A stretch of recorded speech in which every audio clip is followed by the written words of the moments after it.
안녕하세요. 건강 365 아나운서 최인경입니다. 안면신경마비, 안면의 신경에 문제가 생긴다는 의미일까요? 입이 비뚤어지면서 발음이 안 되기도 하고 음식을 먹을 때도 옆으로 새기도 하고요. 안면신경마비로 인해서 갑자기 나타나는 증상들이 있습니다. 이러다 말겠지, 괜찮아지겠지 생각하는 분들도 있지만 자연스럽게 다시 회복이 되는 증상이 아니라고 하네요. 안면신경마비가 중추성과 말초성으로 구분되기도 하는데요. 중풍과 연관되는 중추성 안면마비가 아닌 말초성 안면신경마비로 지적이 되는 부분들, 구안와사, 와사풍으로도 불리는데요. 오늘은 안면신경마비의 위험에 대해 한의학에서는 어떻게 설명이 되는지 알아보겠습니다. 건강 365 이광조의 가까이 하기엔 너무 먼 당신 듣고 시작하겠습니다. KBS 라디오 건강 365 함께하고 계십니다.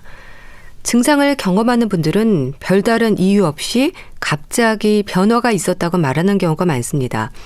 갑자기 아침에 양치질을 하는데 물이 옆으로 새고 식사 중에도 자꾸 흘리게 되고요. 안면마비는 일단 얼굴로 보여지는 부분이라서 혹시 이전 상태로 돌아오지 않으면 어쩌나 후유증이 오래갈까를 생각하는데요. 글쎄 어떨까요? 경희대 한의대 침구과 김용석 교수와 함께합니다. 교수님 안녕하세요. 네, 안녕하세요. 흔히 찬 데서 누워있는 사람에게 그러다가 입 돌아간다는 말을 하는데요. 안면마비를 말하는 거죠? 그렇죠. 입이 돌아간다라는 말은 입이 삐뚤어졌다는 걸 얘기를 하는 거거든요. 네. 한쪽은 움직이는데 한쪽은 움직이지 못한다는 거거든요. 삐뚤어간 거를 바로 잡아주지 못하니까 얼굴이 이제 비대칭이 생기는 거잖아요. 네. 그러니까 얼굴이 한쪽이 안 움직인다는 것은 얼굴의 표정이 조금 문제가 생기는데 이 얼굴의 표정을 지배하는 것이 이제 얼굴 신경이라는 거거든요. 네. 근육을 움직이지 못하게 만드는 거거든요. 그래서 이제 안면신경 마비 이런 현상들이 나타나게 되는 거죠. 근데 정말 차가운 곳에서 잠들면 입이 돌아갈 위험이 있는 건가요? 그렇죠. 이게 찬 곳에 이렇게 오래 압박이 되면 일단 혈액순환이 안 될 거잖아요. 네. 혈액순환이 안 되면 신경도 혈액의 공급이나 영양 공급을 못하면 마비가 되는 거나 마찬가지거든요. 그러니까 혈액순환이 안 돼서 신경에 어떤 영양 공급을 못 줘서 마비가 생기는데 차가운 바람 외에도요. 옛날에 보면 다디미돌 있잖아요. 그러니까 추우면 이제 거기다가 이렇게 대고 이렇게 있는 거예요. 더우면 그런 분들이 있잖아요. 그럼 여름에 이런 경우 생길 수가 있거든요. 또 어떤 경우냐면 이제 젊은 사람이나 또 나이 드신 분이나 이제 술을 많이 드시고 여름 같은데 이제 덥잖아요. 그러면 이제 찬 마룻바닥에 이렇게 주무시고 나서 아침에 딱 일어났는데 얼굴이 마비가 되게 되면 이제 깜짝 놀라게 되죠. 가장이 그러면 온 집안 식구들이 다 병원에 오시는 경우도 상당히 많고요. 그 외에도 이제 차를 타고 가다가 창문을 좀 열고 요렇게 이제 한쪽으로만 바람을 쐬이다가 이제 마비가 되는 경우도 있어요. 이 안면마비라고 하면 겨울에 발생 위험이 높지 않을까 생각하는데요. 계절과 연관이 있을까요? 그렇죠. 아무래도 찬바람이 많은 계절이 되면 그만큼 이제 혈액순환이 안 되니까 혈관에 문제가 생겨갖고 영양공을 못 줘서 이렇게 생길 수도 있고요.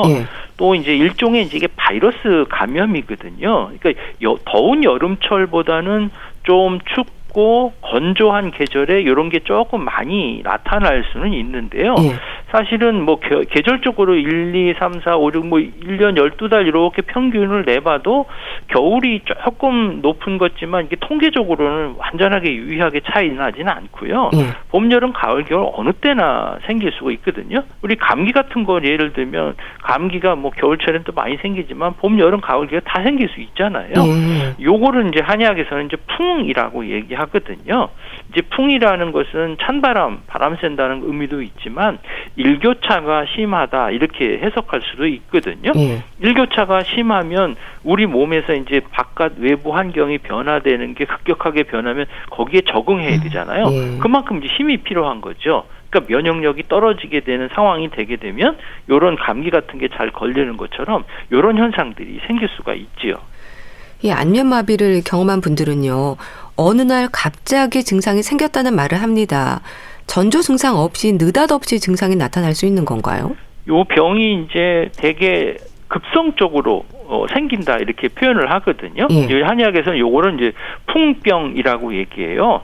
바람이 사실은 언제 생겼다가 언제 사라지는지 잘 모르잖아요. 그러니까 갑자기 생기고 갑자기 변하는 이런 병들을 이제 풍병이라고 얘기하거든요. 예. 그래서 이 안면마비도 어느 날 갑자기 생겼다 이렇게 얘기하지만 사실 아니 땐 굴뚝에 연기 나랴 이런 말이 있잖아요. 이런 것처럼 이 전조 증상들이 조금씩 나타날 수가 있어요.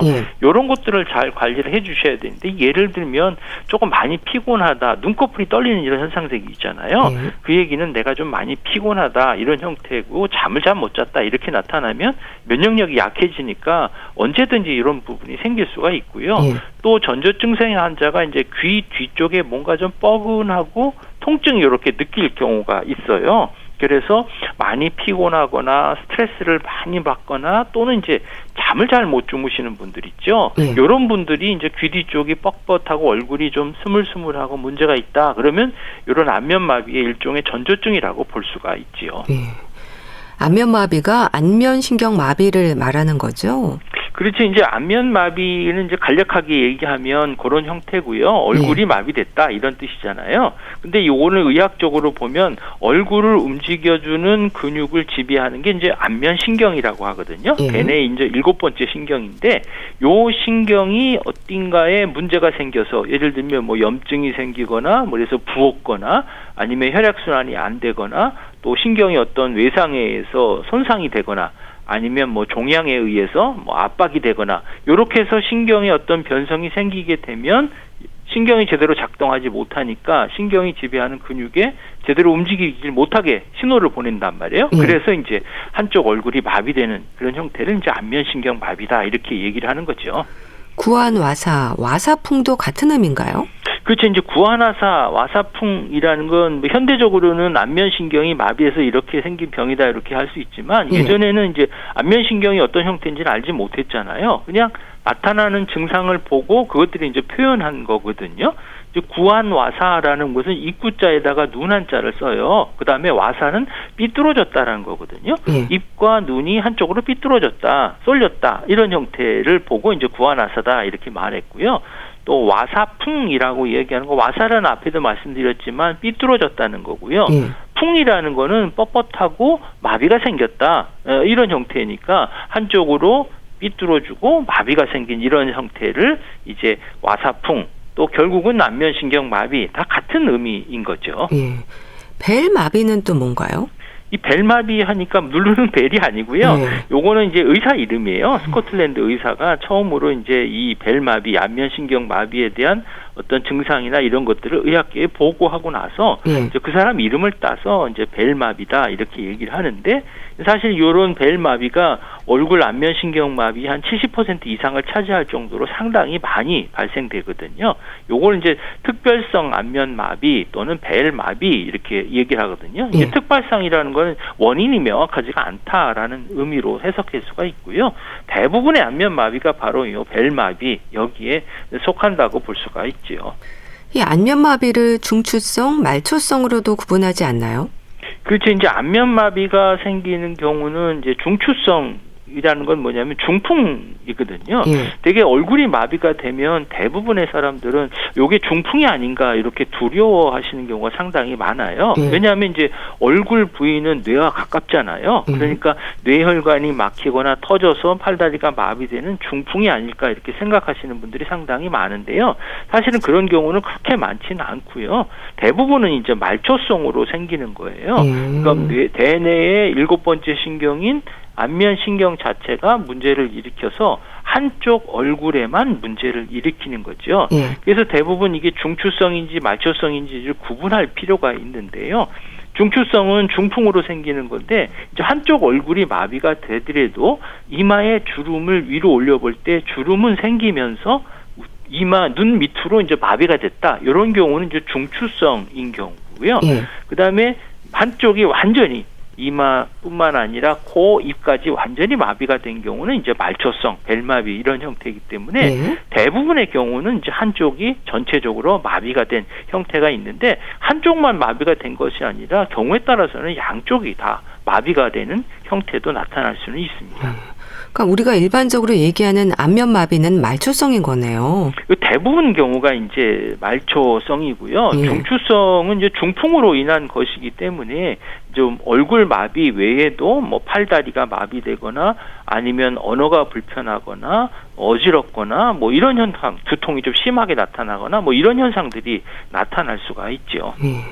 말초성 안면마비는 흔한가요? 왜 생기는지도 궁금한데요. 네, 이 말초성 안면마비는 뭐 인구 역학적으로 보면 뭐 인구 10만 명당 10명에서 한 40명 정도 이렇게 발생한다고 1년에 그렇게 이야기를 하는데요. 예. 대개 남녀노소 상관없이 어느 연령층에다가 생길 수가 있어요. 경우에 따라서는 뭐 아이들이 이런 마비가 생기게 되면 환자분이나 보호자분들과 이렇게 물어보시는 게 뭐냐면 왜 아이들도 이런 게 생겨요 이렇게 얘기를 하시거든요. 이게 마비가 생기면 대개 이제 중풍과 연결해서 나이 드신 분이 생기는 것으로 생각하는데 아이들 같은 경우도 생기고요. 특히 이제 임산부 같은 경우도 많이 생기거든요. 특히 이제 출산을 임박했을 때 그런 면역력으로 떨어지는 그런 시기에 잘 생길 수가 있고요. 이 안면마비는 아까도 말씀드렸지만 뭐 특발성으로 생기는 벨마비가 가장 많고요. 그다음에 이제 바이러스나 뭐 박테리아 같은 세균 같은 거 있잖아요. 대개 이제 귀에 대상포진 같은 게 생기는 경우도 이런 형태가 나타날 수 있는데 이런 경우는 통증도 심하고 또 치료하는데 좀 상당히 오랜 기간이 걸리고요. 중이염에 의해서도 생길 수가 있어요. 중이염에 의해서 인근에 안면신경이 있기 때문에 거기에 자극을 시킬 수도 있고요. 뭐 종양 같은 게 있을 수도 있고 뭐 수술을 하고 나서 또는 마취하고 나서 이런 현상들도 생길 수가 있지요. 증상은 주로 어떻게 나타나는 건가요? 안면신경은 대부분 이제 얼굴에 표정을 짓는 근육을 지배하거든요. 그러니까 한쪽이 얼굴에 표정이 안 지는 거예요. 구체적으로 보면 뭐 주름이 안 올라가고요. 눈이 꽉 안 감기고 눈이 좀 떠 있는 상태가 되고요. 코가 찡긋도 안 되고 그다음에 입이 안 되니까 이런 것들이 안 되니까 양치질해도 또 물이 새는 이런 형태가 생기고요. 그런 운동 마비 외에도 나타나는 증상이 뭐냐면 이게 눈물샘에도 가거든요. 그래서 눈물이 많이 나기도 하고요. 아니면 눈이 건조하기도 해요. 그래서 눈이 건조한 분들은 반드시 인공 눈물을 넣으셔야 되거든요. 왜냐하면 눈이 안 감기잖아요. 그러면 먼지 같은 게 쏙 들어올 거잖아요. 그럼 눈을 깜빡깜빡 해야 되는데 이게 안 되니까 이게 건조한 상태면 이제 각막 자체가 손상이 돼서 나중에 이제 시력이 많이 떨어지는 형태가 있을 수가 있으니까 눈물이 잘 안 나는 분들은 특히 인공 눈물을 잘 넣으셔야 되겠고요. 그다음에 이제 코 쪽에도 가서 코 점막에도 문제가 생길 수도 있고 그다음에 혀의 앞에 3분의 2 정도가 요 안면신경이 지나가기 때문에 맛이 좀 이상하게 느껴질 수가 있어요. 짠맛, 매운맛 이런 형태가 좀 감각이 좀 둔하게 나타날 수도 있고요. 또 귀 뒤에 많이 통증이 생길 수도 있고 또 어지럼증이 생길 수도 있고 이런 형태가 이제 나타날 수가 있죠. 가장 걱정하는 부분이요. 이전 상태로 갈 수 있을까? 후유증이 오래가는 건 아닐까? 재발할 수도 있나? 이런 부분들일 텐데요. 어떻게 설명이 될까요? 그렇죠. 환자분들이 제일 궁금해하시는 것은 언제 나요? 하루 이틀이면 날 거라고 생각하는데 그렇지는 않거든요. 시간이 좀 필요한 부분인데요. 또 하나가 뭐냐면 치료하기 이제 시작도 안 했는데 예전처럼 100% 도와줄 수 있을까요? 이렇게 질문하시는 분이 상당히 많아요. 왜냐하면 이제 얼굴은 이 상대방하고 이제 대화하고 또 사회생활할 때 우리가 얼굴이 조금 문제가 있게 되면 좀 이상하게 좀 위축되잖아요. 그래도 뭐 자꾸 이제 감정적인 표현도 자꾸 이렇게 덜 하게 되고 이런 형태가 되니까 이제 100% 예전처럼 돌아갈 수 있느냐 이렇게 물어보시는 분들이 상당히 많고요. 또 이제 치료가 시작되기 전에 뭐 후유증 있다는데 이거 전후 후유증 없나요? 또 재발이 있나요? 뭐 이렇게 질문하시는 분들이 상당히 많은데요. 대부분 치료하시게 되면 이 말초성 안면마비, 벨마비 같은 경우는 후유증 없이 거의 회복되는 경우가 상당히 많고요. 이전처럼 돌아갈 수 있느냐 이렇게 질문하시지만 모든 병은 조금 이게 상처가 날 수가 있거든요. 우리가 이제 어디가 상처가 나더라도 여기 좀 딱지 같은 게 끼잖아요. 약간 피부에 어떤 변성이 있는 것처럼 신경도 마찬가지로 약간 흔적은 있지만 일상생활에 하는 데는 크게 문제가 없이 회복되는 경우가 상당히 많고요. 또 후유증 같은 경우도 이제 경우에 따라서는 이제 초기에 적절한 치료를 못 하게 되면 이런 형태가 생길 수는 있고요. 재발은 사실은 그렇게 흔하진 않은데요. 저희가 평균적으로 보면 7에서 한 8% 정도 이것도 뭐 매번 생기는 게 아니고요. 한 7, 8년에 이런 형태니까 그렇게 많이 발생하는 상태가 아니고요. 이런 경우는 적절하게 좀 잘 몸 관리를 잘 하시고 예방하시게 되면 너무 걱정하지 않으셔도 됩니다. 아무래도 초기 치료가 중요하겠죠. 모든 병이 다 그렇지만 이제 초기 치료가 상당히 중요한데 특히 이제 신경마비 질환 같은 경우는 초기 치료가 상당히 중요해요. 왜냐하면 초기에 적절하게 치료를 하지 못하면 치료 시간이 그만큼 더 늘어날 거고요. 신경 변성이라는 게 빨리 회복이 돼야 되는데 그렇지 않고 계속해서 압박이 되면 신경 변성이 더 심해질 수도 있고요. 또 하나가 이제 회복하는 단계에 있어서 적절하게 치료가 되지 못하면 완전히 낫지도 않고 후유증이라든지 이런 형태가 생길 수가 있기 때문에 초기 치료가 무엇보다도 중요하죠. 초기 치료 기간은 어느 정도인가요? 입원이 필요할 수도 있다고 하던데요. 그렇죠. 이제 초기 치료 기간을 우리가 이제 골든타임이라고 얘기를 하잖아요. 이 발병해서 이 일종의 바이러스 감염에 의해서 염증이 생기면서 점점 부어지는 거거든요. 부으면 신경을 계속 압박하잖아요. 그러면 그 압박이 빨리 풀려야 되는데 그 압박이 풀리지 않게 되면 계속 문제가 생길 수 있는데 요게 이제 72시간 정도 돼요. 한 3일 정도죠. 그 안에 이 압박을 빨리 풀어줘야 이 신경이 회복되는데 빠른 회복이 될 수가 있거든요. 그래서 이 안면신경 마비가 발생할 경우에는 72시간 내에 빠른 치료가 돼야 되겠고요. 또 입원이 필요할 경우도 있어요. 예를 들면 너무 통증이 심해서 잠을 좀 못 주무시는 분이 있거나 아니면 마비가 너무 심각하게 되는 분들 이런 분들이 있고요. 경우에 따라서는 이제 초기 치료에 스테로이드라는 양약을 쓰게 되는데 이 약을 쓰게 되면 혈당이나 혈압이나 이런 부분에 어떤 변화가 나타날 수가 있거든요. 그래서 이런 것들은 집중적으로 관리할 필요가 있기 때문에 초기에 집중적인 치료를 위해서는 입원 치료를 하시고요. 초기에 입원할수록 치료 효과는 더 좋고 환자분들의 만족도는 훨씬 더 높은 것으로 이렇게 알려져 있습니다. 그럼 초기 치료의 시기를 놓치면 어떤 위험이 있는 건가요? 후유증이 남는 건가요? 또 후유증으로 생기는 증상들도 궁금한데요. 이 초기 치료가 중요한데 이 치료 치료를 피치 못하게 이제 놓치는 경우도 간혹 있을 수가 있어요. 왜냐하면 병이 금방 나빠지는 게 아니라 조금씩 나빠지다 보면 괜찮겠지 하다가 이렇게 지나쳐 버리는 경우도 상당히 많고요. 어떤 부분들은 본인이 마비가 된 것도 모르고 다른 사람이 너 얼굴이 왜 이래? 이러고 나서 이제 아시는 분도 사실 있거든요. 증상이 뭐 통증이나 이런 게 불편감이 없으니까 그런 형태가 나타날 수 있는데 이 초기 치료를 놓치게 되면은 이제 후유증이 발생할 수가 있어요.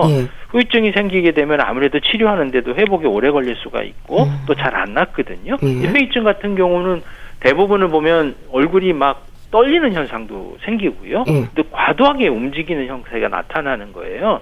그러다 보면 이제 연합운동이라고 해서 얼굴이 하나의 뭐 덩어리처럼 움직여 버리는 거거든요. 예를 들면 주름을 올리면 주름만 올려주는 근육이 움직여야 되는데 주름 올리는 근육을 덩달아서 입까지, 코까지 움직여주는 근육이 같이 당겨지는 거예요.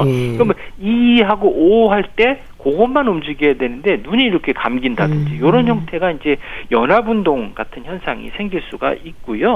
또 악어 눈물이라고 해서 음식만 먹어도 막 눈물이 질질 흐르는 이런 상태가 나타날 수 있고 뭐 어지럼증이나 이런 현상들도 후유증으로 생길 수가 있지요. 그런 증상들이 복합적으로 동시에 나타나기도 하나요? 대부분은 이제 같이 나타나기도 하지만 독립적으로 나타나는 경우도 상당히 많고요. 대개 나타나는 경우는 연합운동이 제일 많이 나타나고요. 그것이 좀 지나다 보면 이제 경련 같은 게 같이 생길 수도 있어요. 대부분 이런 경우는 어떤 형태에서 생기냐면 물론 초기에 적절한 치료가 되지 않아서 신경 변성이 생길 수도 있고요. 또 하나는 이제 병이 이렇게 마비가 생기면 운동해서 표정 근육을 자꾸 운동시켜주는 교육을 하거든요. 그 운동을 하게 되면 대부분 이거 너무 세게 하면 빨리 날 것 같은 이런 생각이 있으시기 때문에 운동을 조금 심하게 하시는 분들이 상당히 많아요. 그러면 이게 움직이지만 않는데 이걸 심하게 움직이다 보면 예를 들면 주름을 올려주는 근육만 딱 움직여야 되는데 힘을 주다 보면 안 되잖아요. 그러면 온 힘을 다 쓴단 말이에요. 그러면 코나 입 쪽까지 움직여주는 근육까지 한꺼번에 움직이다 보니까 이게 신경에 혼선이 생겨버린단 말이죠. 그래서 이런 형태가 나타날 수 있기 때문에 운동하실 때는 너무 강한 세게 이렇게 하지 마시고 천천히 운동을 하시는 게 좋을 것 같습니다. 그러면 또 후유증이 생길 정도의 증상에서는요, 치료를 해도 이전의 상태로 100% 회복은 힘들까요? 그렇죠. 이전의 상태로 돌아간다는 거는 이제 개념이 어떤 거냐 좀 달라지는데 100% 옛날처럼 모든 병이 다 돌아가진 못해요. 어느 정도 회복이 되는데 그런 것들이 일상생활하는데 불편하지 않을 정도로 이런 형태로 느껴지는 이런 회복이 되거든요. 그렇지만 이제 이런 경우에 후유증이 생긴 경우는 다른 안면마비나 다른 형태보다는 조금 오래가는 형태가 있어요. 아주 회복이 안 되는 건 아니고요. 조금씩 증상이 개선되는데 그게 눈에 보이지 않을 뿐이거든요. 그렇기 때문에 꾸준하게 관리하고 치료하는데 목표를 두셔야 되고 한두 번 치료해서 이거 안 낫네 하고 쉽게 포기하지 마셔야 되거든요. 금방 눈에 보이는 효과가 나타나지 않더라도 조금씩 변화가 되고 이제 축적이 되면 이게 꾸준히 관리하면 일상생활에 불편 없이 이런 형태가 좋아지는데 되게 이제 침 치료를 많이 하거든요. 그러면 이제 혈액순환이 좋아지니까 이제 뻣뻣한 것도 좋아지고 또 혈색도 이렇게 좋아지게 되죠. 이 안면마비의 치료는 침 치료가 또 기본이라고 하셨는데 그럼 침과 봉독 약침, 전기침은 각각의 역할이 좀 다른 건가요? 침 치료를 한다는 얘기는 이게 찌르잖아요. 그러면은 이제 신경에 어떤 자극도 주겠고요. 이제 아픈 것들을 느껴주는 게 또 움직임을 관련하는 게 신경이니까 침자극을 줘서 이제 신경을 자극시키고 또 침 치료의 가장 기본적인 것은 혈액순환을 좋게 하는 거거든요. 침 놓는 자리에 보면 대부분 혈관이 위치돼 있어요. 그래서 혈액순환을 좋게 하면 신경에도 영양 공급이 잘 되고 또 신경을 자극시켜 주니까 마비에도 상당히 회복이 좋고 침 치료는 그래서 가급적 빨리 하시는 게 좋겠고요. 봉독 약침이라는 것은 염증 효과, 항염증 효과도 있고 또 뭐 통증 같은 것들을 개선시켜 주기 때문에 봉독 약침도 활용해 볼 수가 있고요. 또 하나 이제 전기 자극에 대한 것은 약간의 논란의 여지가 있지만 너무 강한 자극을 주지 않는 전기침 자체는 상당히 이 안면 마비를 회복시키는 데 도움을 줄 수 있는데요.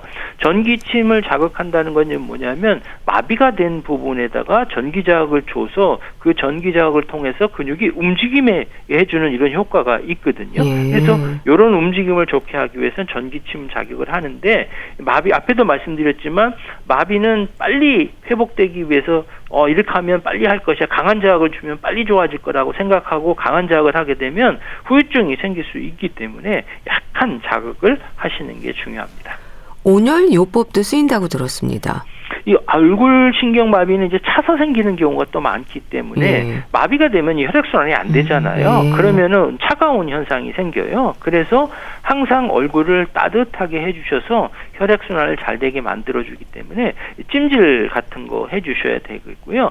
뭐 찜질은 너무 뜨거운 걸 하게 되면 이제 화상의 위험도 있으니까 그리고 또 오랫동안 되게 되면 마비가 된 부분이기 때문에 저온 화상의 위험도 있거든요. 그래서 한 20분 내로 온열 자극을 해주시는 게 좋겠고요. 뭐 하루에 3번 정도 이렇게 해주시는 게 좋겠고 20분 내에 너무 뜨겁지 않은 걸로 온열 자극을 해주시면 좋을 것 같습니다. 요새는 뭐 주머니 난로처럼 이제 숙진팩 같은 게 있잖아요. 뭐 손에도 할 뿐만 아니라 요즘 날씨가 좀 쌀쌀해지니까 얼굴 부위 같은 데도 이렇게 대주시면 좋을 것 같아요. 면역력을 키우는 것도 재발 위험을 막는 방법이라고 하던데요. 면역력과 안면마비는 어떻게 이해하면 될까요? 안면마비는 일종의 이제 바이러스 감염이거든요. 이제 바이러스 감염인 외부 환경에 많이 널려 있는 게 바이러스잖아요.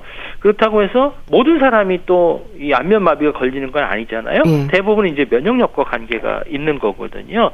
이제 한의학에서는 전기가 안에 딱 버티고 있으면 어떤 나쁜 기운도 우리 몸에 들어오지 못한다 얘기를 하거든요. 그 전기가 바로 일종의 이제 면역력이라고 볼 수가 있어요.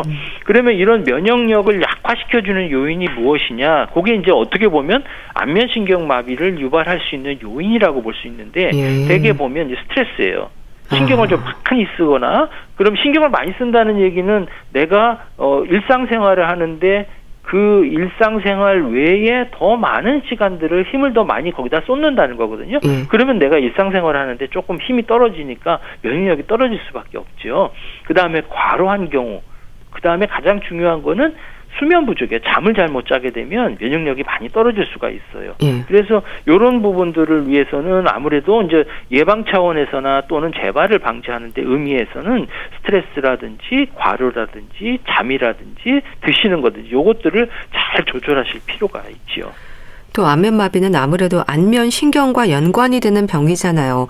얼굴 근육 운동을 하면 좀 도움이 될까요? 그렇죠. 이제 얼굴에는 표정을 짓는 근육을 요 신경이 지배하고 그러니까 표정의 근육이 잘 움직이지 않는 거잖아요. 예. 그러면 간단하게 해볼 수 있는 게 이제 우리가 잘 아는 아, 에, 이, 오, 우 같은 거 있죠. 그래서 이마에 주름살을 올리고 코 찡긋 해보고 이 해보고 요런 형태, 요런 운동을 하시는데 중요한 건 뭐냐면요. 이 표정 근육을 움직일 때 너무 세게 움직이지 말라는 거예요. 그러니까 처음부터 천천히 안 움직이더라도 움직이는 그 부위에다가 만약에 예를 들면 이마를 올리는 운동을 할 때는 이마에다가 손을 가볍게 대고요.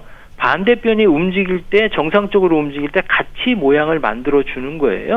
지금 움직임이 없기 때문에 아무리 힘을 써도 움직이지는 않거든요. 그래서 손을 갖다 대고 그 표정만 지어지는 훈련만 하게 되면 이 신경 자체가 아 이렇게 움직이는구나 기억해 볼 수가 있거든요. 그래서 너무 강한 자극을 주지 않고 거울을 보면서 가급적 천천히 이렇게 운동을 해주시면 좋을 것 같습니다. 후유증을 줄이기 위한 방법으로 또 어떤 노력이 필요할까요? 아무래도 후유증을 줄이기 위해서는 너무 강한 자극을 주지 않기 때문에 얼굴 부위에 뻣뻣한 부분이 생길 수가 있어요. 특히 이제 코 부위에 그렇거든요. 코 양 옆에 보면 근육을 뭉쳐지는 부분이 있어요. 후유증 있는 분들은. 그래서 그 부분을 자꾸 이렇게 문질러 줘서 편안해 주시고요. 또 꾸준하게 운동하고 또 따뜻하게 해주고 무엇보다 중요한 것은 정신적으로 많이 안정이 필요해요. 나한테 왜 이런 게 왔을까 이렇게 생각하지 마시고 요거를 잘 적응해 주시면 좋을 것 같습니다. 네. 안면마비에 대해서 자세히 알아봤는데요. 경희대 한의대 침구과 김용석 교수와 함께했습니다. 말씀 감사합니다. 네, 감사합니다. KBS 라디오 건강365 함께하고 계신데요. 남진 장윤정의 당신이 좋아 듣고 다시 오겠습니다.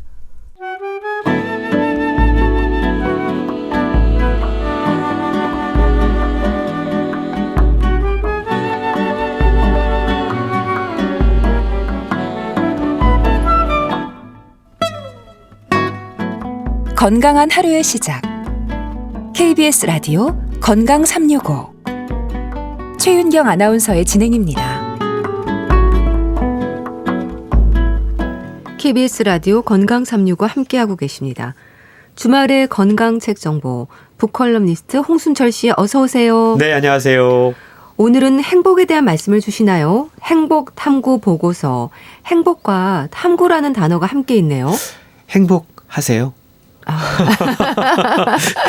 갑작스러운 질문이었습니다. 네, 우리나라 사람들이 과연 얼마나 행복할까, 행복하다고 느끼고 있을까, 이 질문에 대한 답변을 각자 좀 해보면 좋을 것 같은데요. 예. 우리가 경제협력개발기구 OECD라고 그러죠. 네. 그 국가들 가운데 자살률 1위라고 그럽니다. 그 오명이 어찌 보면 지금 우리의 행복에 대한 현실을 알려주고 있는 것 같은데요. 하버드대학교 성인발달연구는 인간의 삶에 대한 최장기 연구 프로젝트라고 할 수 있습니다. 예. 이 연구가 1938년에 시작이 됐습니다. 그 연구의 목적은 행복한 인생의 비결을 찾기 위한 거였었습니다. 예. 1938년이 대공황 시절이었거든요. 당시에 미국 하버드 대학교 재학생 268명으로 시작된 이 연구는 보스턴 지역의 저소득층 자녀 456명이 비교 집단으로 추가가 됐어요. 그리고 이후에 피실험자가 2천여 명으로 확대돼서 지금 80년 넘게 대를 이어서 이 연구가 진행이 되고 있는데요. 예. 하버드 대학교 연구팀은 정기적으로 사람들을 찾아가서 심층 면접과 신체 검사를 하면서 사람들의 몸과 마음의 건강 상태를 추적 관찰하고 있습니다. 네. 그리고 처음에 연구했던 사람들의 자녀 세대로까지 이 연구가 이어지면서 부모와 자녀와의 관계가 어떻게 행복에 영향을 미치고 있는가에 에까지 지금 연구가 이루어지고 있는데요.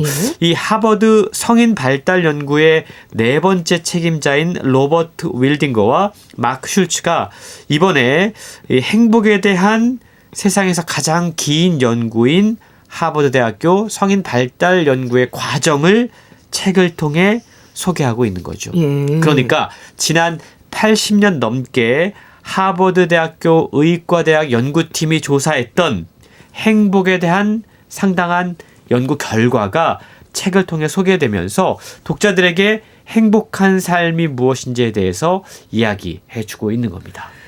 행복한 삶이 무엇인지 알려준다. 이제 관심이 가는데요. 행복을 연구하는 하버드 성인 발달 연구 결과가 좀 궁금한데요. 예, 결과를 먼저 말씀을 드릴까요? 책은요, 무엇이 우리의 삶을 만족스럽고 의미 있게 만드는가, 결국 행복하게 하는가라는 질문에 관계다라고 답변합니다. 예. 더 나아가서 관계의 질이 중요하다라고 이야기를 하고 있는데요. 당신이 힘들 때 손잡아줄 사람이 있는가? 라는 질문에 예라고 바로 답변할 수 있다면 그 사람은 정말 행복한 사람이라는 겁니다. 관계가 탄탄할수록, 관계의 질이 높을수록 우리는 더 행복하고 건강한 삶을 살 수 있다라고 자신 있게 책은 결론 내리고 있는데요. 네. 관계는 다양하죠. 부부간의 친밀한 관계일 수도 있고 가족 간의 애틋한 관계일 수도 있습니다. 하지만 이 책은 그것만이 관계가 아니다라고 이야기를 해요. 친한 친구, 그리고 직장에서 만나는 직장 동료와의 정기적인 교류, 또는 운동을 함께 즐기는 사람이 있다면 그런 사람과의 교류, 또 책을 함께 읽는 사람이 있다면 그러한 북클럽의 회원들, 함께 종교 활동을 하면서 영적인 교류를 하는 사람이 있다면 그런 사람과의 관계, 이 모든 관계가 행복하고 건강한 삶에 결정적이다라는 사실을 확인할 수가 있는데요. 뿐만 아니고 끈끈한 관계뿐만이 아니라 아주 약한 유대관계. 예를 들자면 책에 보면 커피숍에 가서 커피 한 잔을 주문하고 그때 잠깐 바리스타와의 그 짧은 만남, 또는 대중교통을 타고 이동을 하다가 옆자리 승객과의 짧은 어떤 눈맞춤, 이런 것들도 우리의 삶의 질을 결정한다라고 이야기를 하고 있습니다. 네. 친밀한 사람과의 관계가 행복감에 영향을 미친다는 건 어쩌면 당연한데요. 낯선 사람과의 관계에서도 행복에 영향을 미칠 수 있다.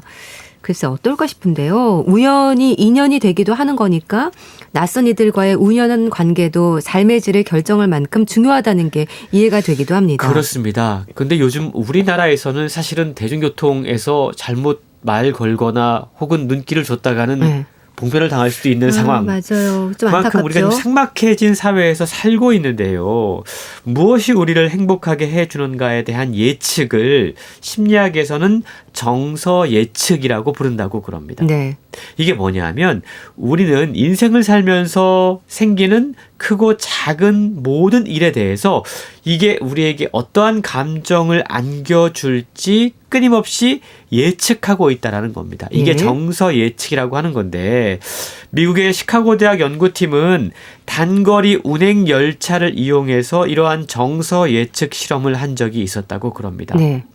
열차로 통근하는 사람들에게 열차 안에서 낯선 사람과 이야기를 나누는 것과 또는 자기 일에만 신경 쓰는 것 중에서 어떤 것이 더 긍정적인 경험을 하게 만드는지 예측하도록 했어요. 그리고 한 그룹은 근처에 있는 낯선 사람과 의도적으로 연결하도록 했고 또 다른 그룹은 그냥 혼자만 계속 단절된 상태로 출퇴근하도록 만들었습니다. 그리고 기차에서 내린 통근자들에게 탑승 경험에 대한 질문을 했는데요. 기차 안에 타기 전에는 모르는 사람과 얘기하는 게 나쁜 경험이 될 테고 혼자 있는 편이 훨씬 더 나을 거다라고 예측했던 사람이 압도적으로 많았다고 그럽니다. 근데 실제 경험은 예상과 정반대였던 거죠. 오히려 낯선 사람과 대화를 나눈 사람들은 통근 시간이 평소보다 훨씬 더 즐거웠고 짧게 느껴졌다라고 답변했다고 그럽니다. 그러니까 실제 이러한 짧은 만남이 우연한 대화가 우리에게 삶의 활력을 안겨줄 수 있다라는 거죠. 네. 하지만 그럼에도 불구하고 지금 우리가 살고 있는 세계를 한번 둘러볼 필요가 있습니다. 단절감, 고립감, 최근 들어서 전 세계적으로 더욱더 확산되고 있는 문제인데요. 미국인 4명 가운데 1명은 외로움을 호소하고 있다고 그럽니다. 예. 최근 중국에서는 몇 년 동안 노년 세대의 외로움으로 인한 사회 문제가 급격하게 증가하고 있고요. 예. 이건 우리나라도 예외가 아닙니다.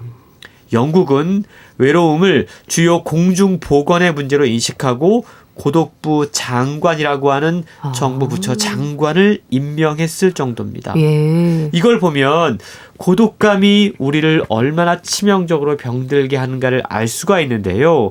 하버드 대학교 성인 발달 연구는 50세 때 자신의 관계에 가장 만족한 사람이 80세에 이르러서 정신적으로나 육체적으로나 가장 건강했다라는 사실을 통계를 통해서 확인시켜주고 있습니다. 미국인 4명 중에 1명은 외로움을 호소한다. 영국에는 고독부 장관이 있다. 사실 전 세계적인 문제죠. 고립감, 단절감이라는 단어가 일상에 아주 가까이 있다는 생각을 하게 되는데요. 이게 개인뿐 아니라 사회적으로도 문제인 거죠? 그렇습니다. 우리가 행복에 대한 질문을 하면 세대별로 연령별로 조금씩 다른 답변들이 나오는 걸 확인할 수가 있습니다. 예. 그리고 생애 주기에 따라서 중요하게 생각하는 가치도 달라져요. 이건 아마 개인적으로도 내가 10대 때 중요하게 생각했던 것, 20대 때 결혼하고 나서 자녀가 생기고 나서 아마 질문해 보면 무엇이 나를 행복하게 하는가에 대한 답변이 달라지고 있음을 아마 느낄 수 있을 텐데요. 예. 2007년에 이 미국에서 밀레니얼 세대를 대상으로 가장 중요한 삶의 목표를 물어보는 설문조사를 진행했다고 그럽니다. 그러자 응답자의 76%가 부자가 되는 게 최우선 목표라고 답변을 했고요. 예. 50%는 유명해지고 싶다.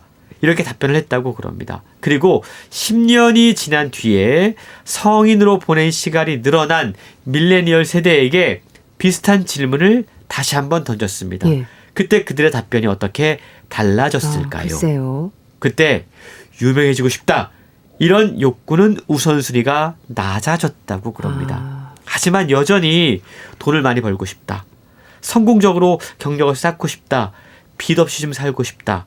경제적인 것은 중요한 목표 가운데 포함되고 있었다고 그럽니다. 예. 아마 이건 세대와 국경을 넘어서 계속 확산되고 있는 우리가 자본주의, 경쟁주의 사회에 살면서 공통적이고 실용적인 목표가 되어버린 것이 아닌가라는 생각을 하게 되는데요. 네. 하지만 그럼에도 불구하고 시간이 지날수록 그것만으로 행복한 삶이 완성되는 게 아니라는 것들을 알게 된다는 겁니다. 예. 이건 우리 모두가 직감하고 있는데요.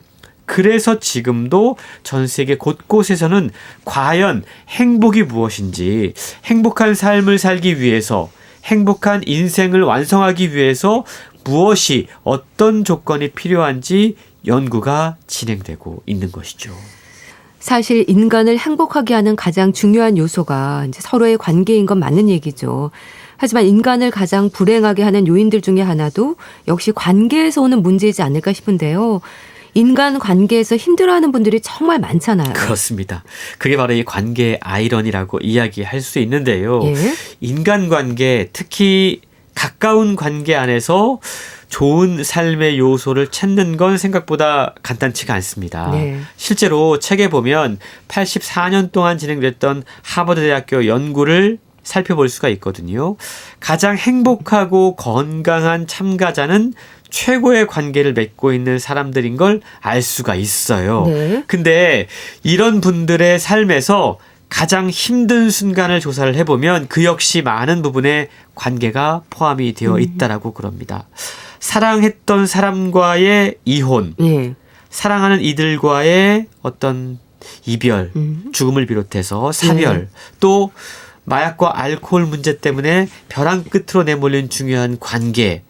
이렇게 이 연구에 참여했던 사람들의 인생에서 가장 힘들었던 많은 시간, 그것이 어찌 보면 어떤 사람과 친밀한 관계를 맺었기 때문에 그런 불행이 올 수 있었다라는 걸 연구 결과는 보여주고 있다라는 겁니다. 네. 사실 누구나 이런 문제를 겪게 되거든요. 맞아요. 그런데 책은 누구나 그런 문제를 겪게 되지만 그 문제를 겪었을 때 우리가 어떻게 대처하는가 이걸 보면 그 사람의 행복과 삶의 목표의 방향이 달라진다라고 이야기를 하고 있는데요. 예. 하버드 연구 데이터를 살펴보면 중년기에 힘든 일을 생각하거나 얘기하는 걸 기피하는 경향이 있는 사람들은 30여 년 뒤에 부정적인 삶을 살게 된다는 사실을 확인할 수 있었다고 그럽니다. 네. 그러니까 일반적으로 어려움을 좀 피하거나 무시하는 반응을 보였던 사람들은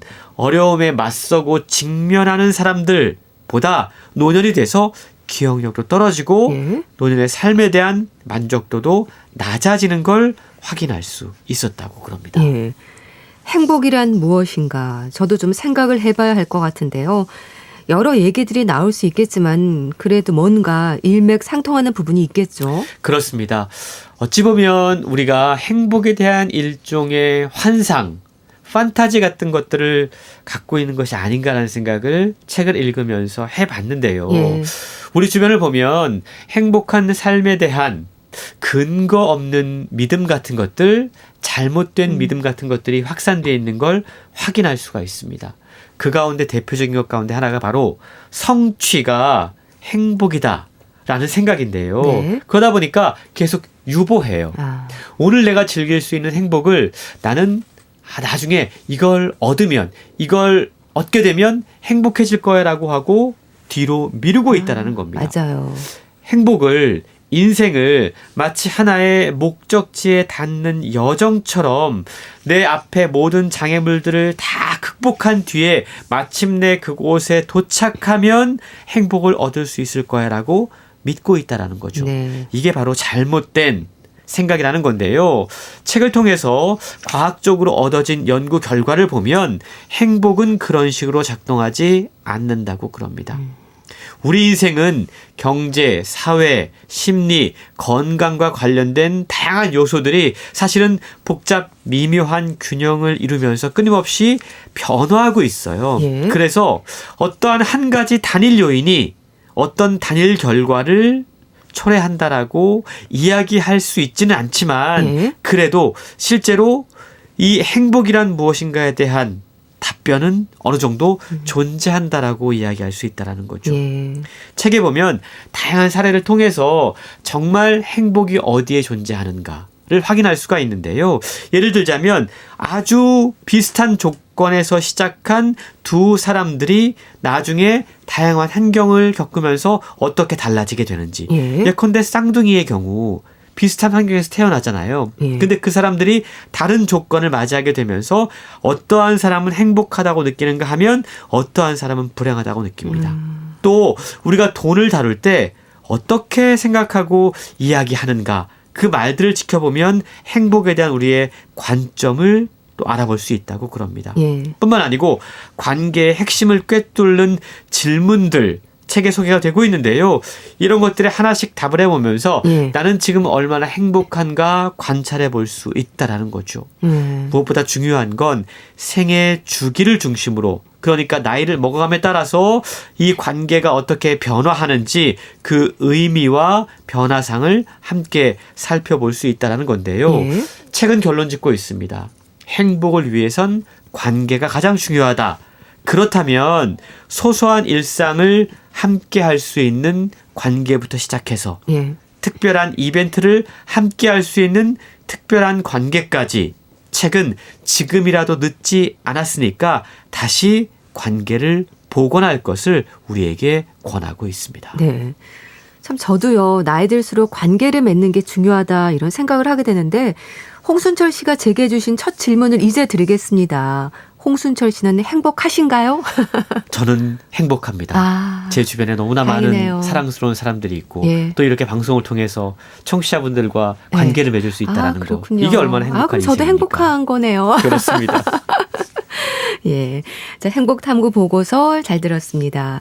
행복이란 무엇인가 한번 생각해 보시죠. 북컬럼니스트 홍순철 씨와 함께 했는데요. 감사합니다. 고맙습니다. 김동환의 묻어버린 아픔 보내드리면서 인사드릴게요. 건강365 아나운서 최인경이었습니다. 고맙습니다.